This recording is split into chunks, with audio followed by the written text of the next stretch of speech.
Welcome to Space Startup News Live. I do this live stream every week at the same time. And it's just, I recap the videos I've done this week. I bring up some of the comments people have left over the videos. There's quite a few comments this week on two main videos I did. And then I cover the space news. I do a wrap-up video every week that covers what's happening in the space startup sector this week. But yeah, in this live stream, you can ask me any questions about space startups or just space in general, and I'll do my best to answer. And yeah, this is a chance for people to just ask questions or give their opinions and thoughts on space in general. So it's the same format each week. So let's get started and bring up the first video I worked on this week, which was Blue Origin's vision for humanity's future in space. So Blue Origin, I've done two videos on Blue Origin already. I've covered their landers, the Mark 1 and Mark 2 lunar landers, and I've also covered this vehicle you can see here, which is the Cislunar Transporter vehicle. It's basically a fuel shuttle that's used to send fuel to from low Earth orbit to low lunar orbit to refuel the lunar lander. So Blue Origin is using liquid hydrogen and liquid oxygen as the propellants. And one issue with those gases, with those liquids, is they need to be kept very, very cold to avoid boil-off. So they've been working on what they call zero boil-off technology,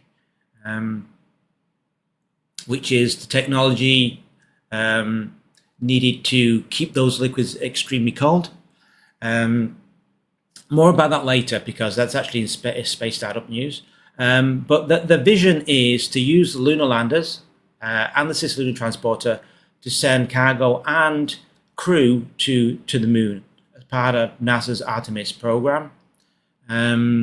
So you can see here in this one here, you can see this is their Mark 2 lunar lander, which can send up to 4 crew to the surface of the moon. And I think this will be Artemis 5. It's the first time that they will be used by NASA. Artemis 3 will be SpaceX's Starship. Artemis 4 is supposed to be going to the Gateway, and Artemis 5 is Blue Origin. Of course, it's all up in the air because we're not sure whether SLS and Orion and Gateway are going to be funded or not funded. So we'll have to wait and see. But Blue Origin's vision, they have three key ideas for their vision, and the first is there has to be there has to be cheap access to space, and that requires reusable rockets. Without reusable rockets, the price of going to space is just too high. So they have the New Glenn rocket. It can lift 45 tons to low Earth orbit, and that's operational now. It's flown once. They've not managed to land it yet, but they're working on that. So that's one key area. The second is orbiting space stations in low Earth orbit and other places. So they're working on the orbital reef project with a number of other companies like Redwire, I think, and Sierra Space. So that got funded by NASA. So they're still working on that, and hopefully they'll get a phase 2 award. They'll get more money. So that's the second key area. And the third area is living off the land. That is harvesting lunar resources and later on resources in Mars and wherever. So they have what they call the Blue Alchemist technology, which is they can take lunar regolith or simulant lunar regolith and generate solar panels. And they can generate very, very pure silicon, which is used for the solar panels. And silicon is very abundant on the moon. So it's very easy to extract silicon from the lunar regolith. And as you can see here in this graphic, they're generating solar panels. And they've actually done this on Earth. This is a solar panel they made from lunar regolith. So that said, the three main areas then is basically harvesting off-world resources, reusable rockets, and orbiting LEO stations. And I showed some graphics in the in the video. This should be Stoke Space, by the way, not Stock Space. That's wrong. So the competition is SpaceX. Obviously has a reusable rocket, and they've been flying that for over a decade now. We have Stoke Space with a Nova vehicle that hopefully will fly next year. Rocket Lab Neutron is already on the pad, so perhaps in a month or two we'll see the Neutron rocket fly for the first time. And just make myself disappear for the moment here. Relativity Space has Terran R first stage, which is hopefully 2026. RFA, that's Rocket Factory Augsburg, have the RFA 1. That should fly maybe next year. They had a problem on the pad, if you remember, in 2024.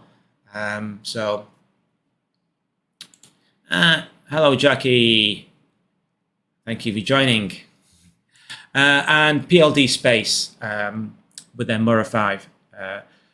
It's not reusable to begin with, but they're working on reusability. So there's quite a few companies that are working on reusable rockets that will make it easier to get to space.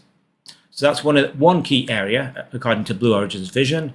Another area is the commercial LEO orbit stations, space stations. So NASA has this commercial LEO destinations program where they're funding US space stations, commercial space stations. They funded Axiom Station and Orbital Reef, I think Starlab as well. And so there's going to be a phase 2 award probably next year. And that's an absolutely crucial award for the commercial space stations. So you have Blue Origin competing with Orbital Reef. You have Axiom Space with their Axiom Station. Vast Space, which launching their Haven 1 in May 2026. And later they have a Haven 2. And then you have the Starlab Consortium, which is Voyager Space, Airbus, Mitsubishi, and MDA Space from Canada. So they're working on the Starlab project. I don't know how many of these are going to be successful because the amount of funding NASA has for space stations is quite low. I think in the budget they would have funded at 300 million, and then later on 28, 29, 600 million, which to me doesn't seem enough. But anyway, we'll see what happens with the commercial space stations. And then we have the harvesting off-world resources. So there's quite a few companies working in this area. I've covered helium-3 with Interluna and Magna Petra. I have videos on those too. I have videos on Argo Space and Ethos Space resources for extracting lunar water ice from the moon. And in terms of asteroid resources, we have Astroforge and Carmen Plus. So I'm sure there's other companies as well. So Blue Origin wants to be in this business as well of making solar panels and perhaps liquid hydrogen and liquid oxygen. Blue Origin have said they will buy propellant, lunar hydrogen and lunar oxygen if it's available. So that's great for the other space startups. If they can produce the oxygen and hydrogen, Blue Origins will say they will buy it. So fingers crossed that the small space startups can actually start producing this on the moon and they can sell some of it to Blue Origin. That will be for their Mark II lunar lander, which can not only land on the moon, it can also then take off back into lunar orbit. The cislunar transporter can refuel it, but if there's potential propellant on the moon's surface, it could use that instead. So that's the idea. In terms of funding, Jeff Bezos is the main funder for Blue Origin. I got some pushback on the 10 billion a year. It does seem very high, and maybe it's just 1 or 2 billion. But the figure I saw was 10. He did sell $5.7 billion of Amazon stock the other week. But anyway, it's definitely funding in the billions for sure. They also get money from the US Space Force for national security payloads. They sell rocket engines to ULA for their Vulcan Centaur rocket that does use Blue Origin engines. They get grants from NASA for various things. They get I can remove myself here. They get grants for Orbital Reef, their space station, the Human Landing System, which is the Mark II lunar lander, and cargo missions, which is the Mark I cargo lander. So they could be landing on the moon by the end of this year with the Mark I, and this will be a large lander. It's like 3 tons, I believe. So 3 tons of cargo to the moon's surface with a Mark I, and then the crew can land, I think it's 20 tons or something, with 4 crew. They also have the New Shepard, which is their suborbital vehicle, and that's flying quite often at the moment. And in fact, I think the next flight of New Shepard has this crypto guy who paid 28 million for a seat, and he's flying next, I believe. So they get regular money from New Shepard, and also they have commercial launch contracts. They have a contract with Amazon to fly their Kuiper satellites. That's a mega constellation that's competing with Starlink. They've started recently to launch those, and they've got a lot of contracts with ULA, with Ariane Space, the Ariane 6, I believe, and with Blue Origin. So there's many flights for that constellation. So they all provide money to Blue Origin. So if we go into the comments, see what people have been saying about the vision. Agra Farm Slick is saying, we can with focus and determination relocate the majority of our population in orbit. By moving heavy industry factories off-world, we gain a lot of experience in how to build with O'Neill cylinders, think Babylon 5, in protected orbits between Earth and the Moon, i.e. Lagrange points 145, as well as Mars, Titan, Ceres, the belts. We can give each human a much better life with each cylinder designed for specific populations. With the technology experience we gain, we can fix Earth and return it to a more stable model.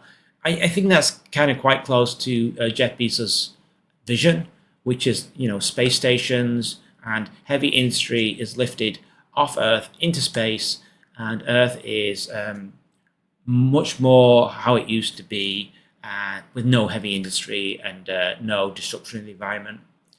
And Marty the Martian is saying, I know I am starting to sound like a broken record, but space is far more important than planets. Going to Mars just gives us difficult access to Mars. Mining, refining, and building in space first will open up the entire solar system to all humanity. Yeah, classic O'Neillian argument, which is, I think, Jeff Bezos' vision as well. And it's very common for a lot of people to think, once you're in space, you're arrived at your destination. We do everything in space, and the planets, we don't do a lot of industry there. Millions of people can be lifted into space. Everything you can do on Earth, you can do in space. So yeah, that's a very common vision. And DP Huntsman saying, I caught one error here. No one thinks Jeff Bezos spends 10 billion a year on Blue Origin. Current estimates are approximately 2 billion a year now, and it was 1 billion a year earlier on, leading perhaps to a 10 billion total accumulation by now. But who knows except Jeff, Dave Huntsman. So yeah, I mean, I think the 10 billion is probably too high.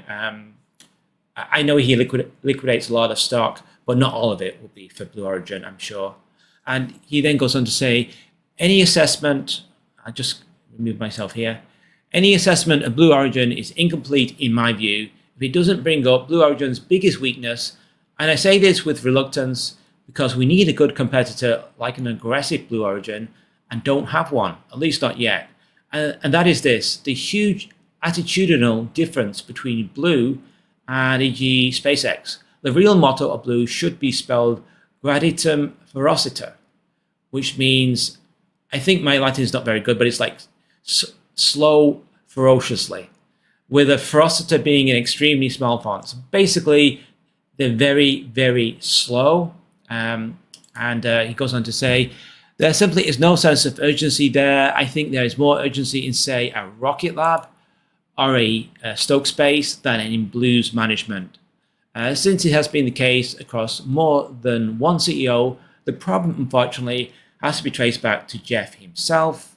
He's really been holding things back. So, yeah, the Blue Origin's been around for 20 years, but they have started to launch. Now, New Glenn is now operational.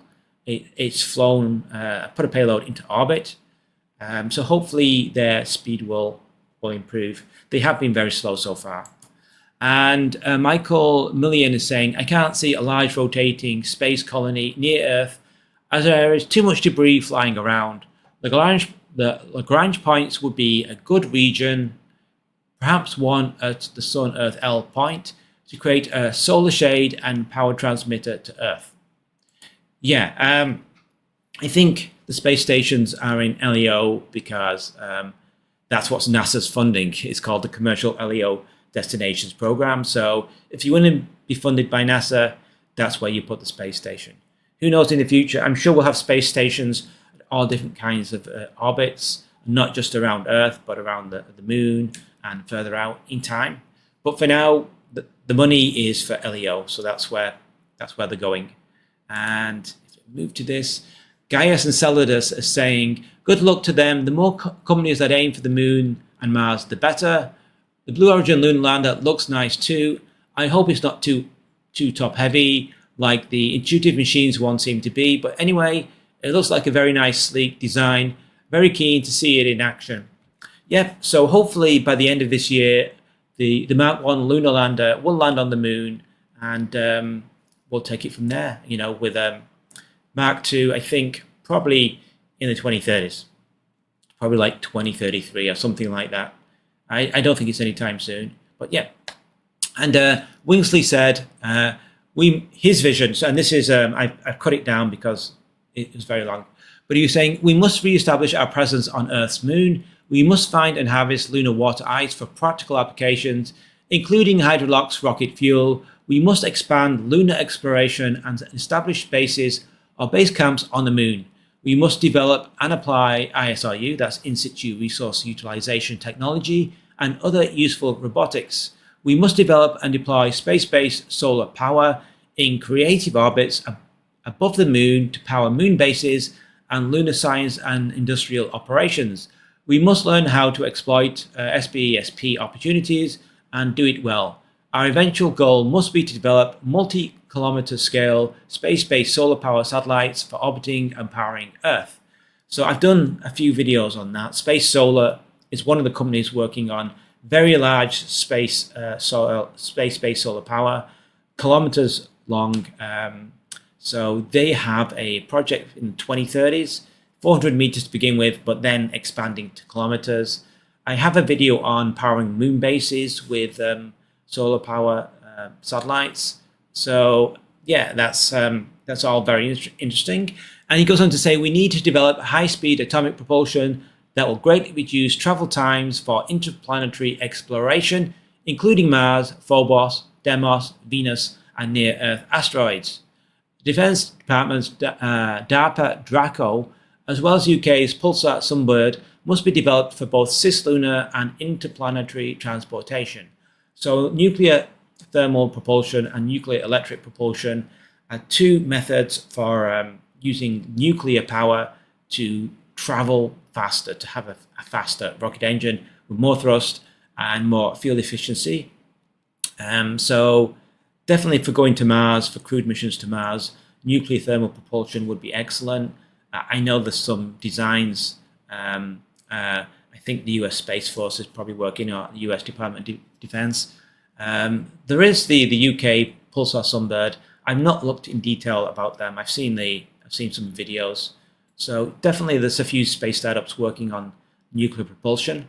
He goes on to say, once we have a sustainable lunar long-term presence on the surface of Earth's moon, we must launch expeditions to Mars, Phobos. Phobos and Deimos. The first phase will be to send fleets of robotic explorers to Mars, Phobos, and Deimos. The German and French MMX Explorer mission is only the beginning. Once we have found a suitable landing site and perhaps use ISRU robots to prepare the site, we can send at least one, preferably a series of astronaut missions to Mars.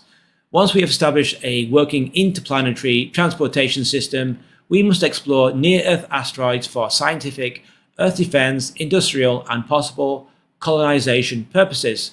We must eventually use an asteroid to build a Kalpana 1 style settlement in cislunar space or interplanetary space. This could be the foundational space colony to use as a staging platform for asteroid industrial endeavors. I see Kalpana 1 style and O'Neill cylinder style space colonies as important to humanity's future in space. They will be much more important than planetary settlements. The sooner we establish a meaningful presence in space and on the moon, the better. So, yeah, some people have, very interesting ideas for vision of space exploration, space settlement, and using space stations in Earth, around the moon, and eventually Mars, and exploring not just the moon, but Mars, and also the moons of Mars, like Deimos and Phobos, which I do need to look into more. I'm not aware of that French-German mission to Phobos. I know the Russians had a mission that failed, but definitely Phobos seems very interesting, and potentially you can do ISRU there. So I probably need to look into that more. Anyway, that's the first video I did this week, and moving on to the second video, making money by blowing up asteroids. And there was definitely a lot of comments on this as well. But basically the idea in the paper is just use shape charges to blast a slab of the asteroid cleanly off the surface. And they used an example, a 100-ton slab, using shape charges. If you angle them correctly, the pressure waves meet at a point. In fact, I think I have a graphic here. So you've got shape charges all around the border, and then the slightly angled, so the pressure wave converges, and it will cleanly blast off a big monolith, as they call it. And they suggest the shape should be like a triangle, but like not the tip bit. And basically then they push that towards Earth. And when it arrives in Earth orbit, then it's met by a space tug. They put a heat shield on the front. They put a parachute system on the back. They deorbit it, and it lands somewhere like the Sahara Desert. I think someone in the comments mentioned Death Valley in the US. And basically, then you just extract it from the desert sand, and you've got 100 tons of iron, nickel, but hopefully rare earths and precious metals. And you can then just refine it. So that's the basic plan. I got a lot of pushback from this video because people didn't think it was a great idea. But, that's what the paper said. In terms of deorbiting the slab, I mentioned Atmos with their inflatable atmospheric decelerator. They've already had a test version of this launched on a transporter mission. And so they're working on a bigger version. And initially, it will be able to deorbit 100 kilo payloads safely back to Earth. Basically, it expands and it basically floats. It comes into the atmosphere. It slows down. It has a heat shield on the front, and then it just gently lands in the ocean, and then you can retrieve the payload. So they have plans to scale up from 100 kilos, I think, to 250 kilos, and maybe even to a ton or more of payload. So it's quite scalable. It can't handle a 100-ton slab, but in the authors say, like, if it only lasts for a minute or two, it's still enough to slow down the monolith and to make sure the angle of descent is correct. So anyway, that's the idea, and there's quite a few comments for this. Wingsley is saying, if we're going to gobble up asteroids in space, there's always a possibility of creating a mobile mining colony so that career mine astronauts could live and work in space, processing the materials there so that only the finished products are sent back to Earth. I guess it would depend on how much the mobile colony would cost and how much you would pay them. So one idea, I didn't even mention this in the video because the authors didn't mention it, is that you could send the monolith to low Earth orbit and then you refine the materials in low Earth orbit, and then you have something like a starship come and collect the refined products and bring them back to Earth. There's all kinds of different models, or you just do all the refining in space and keep the metals in space. But yeah, I just covered what the study said, and that was deorbit to Earth and refine the metals there. And Zoroff Energy is saying, oh, sorry, I've not finished here. Wingsley goes on to say, over the past few years, as ideas like Loft ID, which is similar to Atmos, I believe, inflatable aeroshell have gained publicity, I've wondered about how asteroid resources could be harnessed for the benefit of Earth. I would think the one key hurdle would be international law. Exploiting asteroid resources implies ownership of celestial property. Currently, there is no legal framework to establish legal ownership of anything off the Earth. To avoid conflict, a legal framework would have to be agreed upon. Another possibility is not discussed in this video: water. Could there be a way to land shipments in an ocean, harbour or lake? If so, how could payloads be handled in water? Would a Loft ID be able to float with a 100-ton payload?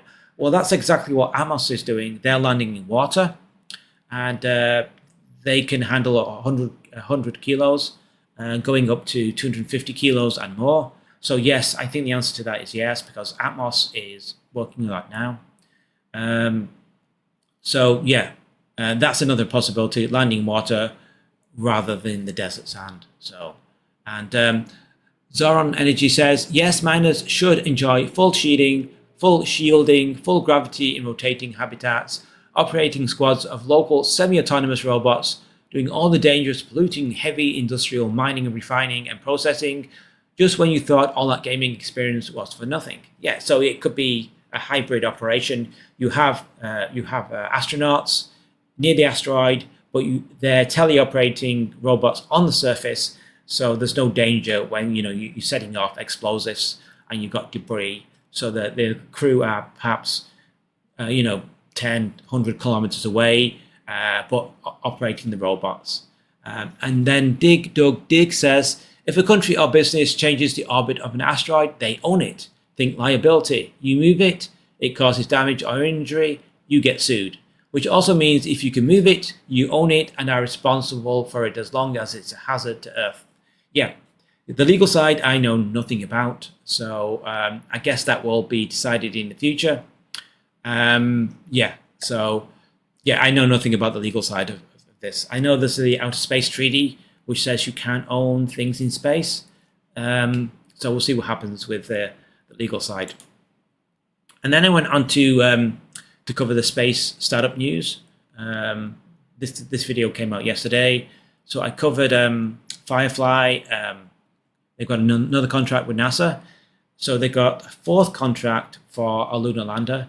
Blue Ghost landed successfully on the moon earlier this year. That was Blue Ghost mission 1. So they got mission 2, 3, and now NASA's funded mission 4. I think I've got So basically, here's some video if I can bring it up.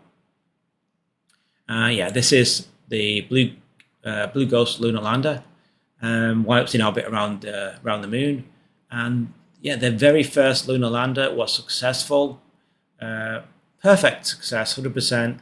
They landed all the payloads operated, and so NASA's very pleased with Firefly, and they've got a number of contracts, including this fourth mission, which is worth $176 million. And as part of this, they are also deploying a satellite around the moon, and this is their Electra vehicle, and this will provide communications and also imaging services.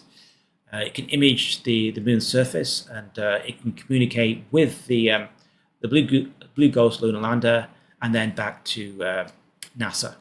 So they are basically putting infrastructure around the moon and also landing on the moon. So Firefly is doing very, very well with their lunar landers at the moment, and they're getting contracts from NASA. The second news story in the video was zero boil-off technology from Blue Origin. And this is the image they posted. And this is being tested by NASA to make sure that it can keep liquid hydrogen and liquid oxygen as a liquid. And to do that, it has to be extremely cold so they can store the propellants. Otherwise, they turn into a vapor and they're just outgassed. So there you can see it's going into some kind of vacuum chamber. And they passed the test. NASA's pleased with the results. And this is needed for the cislunar transporter. So this is excellent news. And Blue Origin is doing very well with that technology, which is a key piece of technology needed for orbiting space stations and propellant stations. And yes, this is what the vehicle will look like. You can see there's some kind of sunshade to keep it cold. And with the zero boil-off technology, you'd have liquid hydrogen and liquid oxygen. And with the engines, you can move this to the moon and then back to Earth. Basically, it's a fuel shuttle. And apparently it can also go to Mars. So it can send 100 tons to low Earth orbit and 30 tons to the Martian orbit. So, yeah, that's what Blue Origin is working on. And yeah, we've already talked about the Mark II lunar lander, which is reusable. So with a fuel shuttle, it can send fuel backwards and forwards between Earth and Moon and refuel the Mark II lunar lander, which can land on the Moon, take off, get refueled, land again, and do that a number of times. And then I talked about Gilmour Space. I think we'll have the video here. Bring it up. Yep, so they launched for the very first time. And as you can see, it doesn't go very far. So this is a hybrid engine using solid fuel and I think hydrogen peroxide as the oxidizer. Two engines fail almost straight away, so it's lost 50% of its thrust and it can't go up anymore. So it comes down and crashes. But it's the very first launch attempt, so they generally don't work very well. A space startup almost never ever manages to launch successfully on the very first attempt. So it's kind of expected. And Adam Gilmour said he didn't think it would get to orbit. He thought maybe 40 seconds, but he says 14 seconds. He'll think there's a win. They're already working on the second one. The structure's already done. They haven't done the engines because they wanted to see how the first flight went. So he's happy they haven't produced the engines yet. So they're gonna sift through the wreckage and try and figure out what went wrong, and then they'll work on the second one. And he reckons maybe January, February next year, because they'll have to do some testing, and hopefully the second flight will last longer. And who knows, maybe it'll make it to orbit. I have no idea. So anyway, yes, and I think we've got some comments on space news. People saying, well, Winsley saying, great to see Firefly moving forward with their lunar landings. Go Firefly. I hope Blue Origin keeps making steady progress. At the rate SpaceX is going with Starship, Blue Origin will have to land a Blue Moon Mark II for Artemis 3 to get there ahead of the Chinese. Go Transporter. Maybe someday New Glenn and Transporter will carry some of Firefly's Blue Origin Blue Ghost landers to the moon, and we'll see lots of action. Too bad to hear about Gilmour. Maybe next time. It could be Blue Origin makes it to the moon before SpaceX does. I know the ship 37 is scheduled to launch soon, but the Block 2 has been a disaster for SpaceX.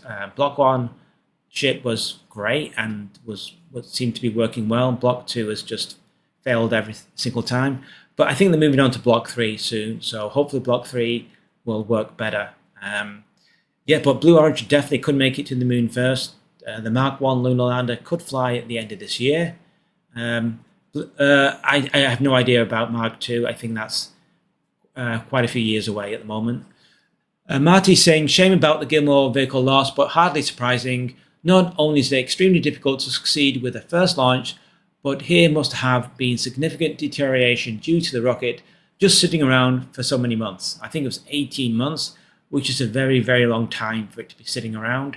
They had a launch license December 2024, but for various reasons to do with permits and to do with high winds and to do with electrical problems with the fairing, it just took a very, very long time. Too long by the looks of it. But yeah, they'll have to work it out. And yeah, 18 months, they have to bring that down somehow. And Gaius and Saladas is saying, a pity that Gilmore launch failed, but it's early days. Hopefully the next launch will succeed. I'm not a fan of hybrid rockets. Liquid fuel rockets seem to be the way to go. Yeah, I mean, it's worth bringing up that topic because solid fuel rockets are certainly cheaper and less complicated, but testing is a big problem. So I'm not sure overall you save any money by using solid fuel, because I think most companies plan to go to liquid fuel engines anyway. So it's only a stepping stone to get to liquid fuel engines, and you have all these problems you've seen now with Gilmore Space. It may just be, like I said in the video, just bite the bullet and go straight to liquid fuel engines. I understand like the cost is higher, the time to develop them is longer, but yeah, I am not sure Gilmore Space is saving any time by starting with solid fuel hybrid engines first. That's just an opinion anyway. In terms of other space news this week, Rocket Lab has designed a Mars telecommunications orbiter. Delivers real-time, high-bandwidth communications on the red planet, firm fixed pricing, and end-to-end execution. So definitely with Firefly's Neutron rocket that can lift 13 tons to orbit. Potentially they can do moon missions, they can land on them, they can do Mars missions, they can land on Mars, they can put infrastructure around Mars. They did have a proposal for a Mars sample return mission. NASA was interested in a commercial version, which Rocket Lab proposed an end-to-end Rocket Lab technology mission that uses Neutron, various satellites, and some kind of lander. So yeah, Rocket Lab definitely has an interest in Mars projects, which is interesting. And also Intuitive Machines is designing an OTV, that's an orbital transfer vehicle, to support in-space logistics. And it will support medium Earth orbit, geosynchronous orbit, Lagrange points. Those are weak balance points in the Earth-Moon system. There's various ones, L1, 2, 3, 4, and 5.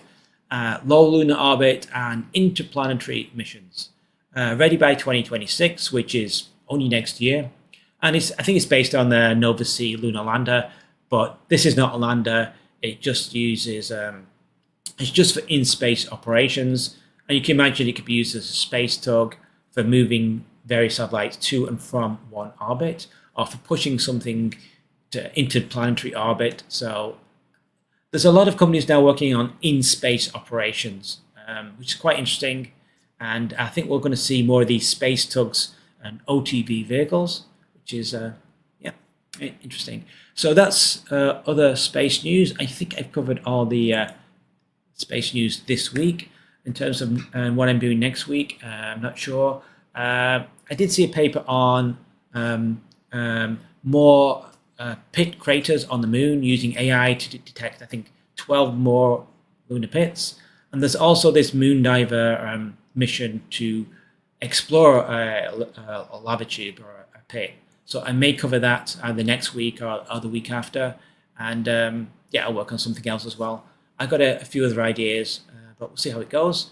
But anyway, thank you for joining Space News this week, the live stream this week. And yeah, I do this live stream at the same time every week. And I recap my videos, I highlight comments from the videos, and please join. See you next week. Bye.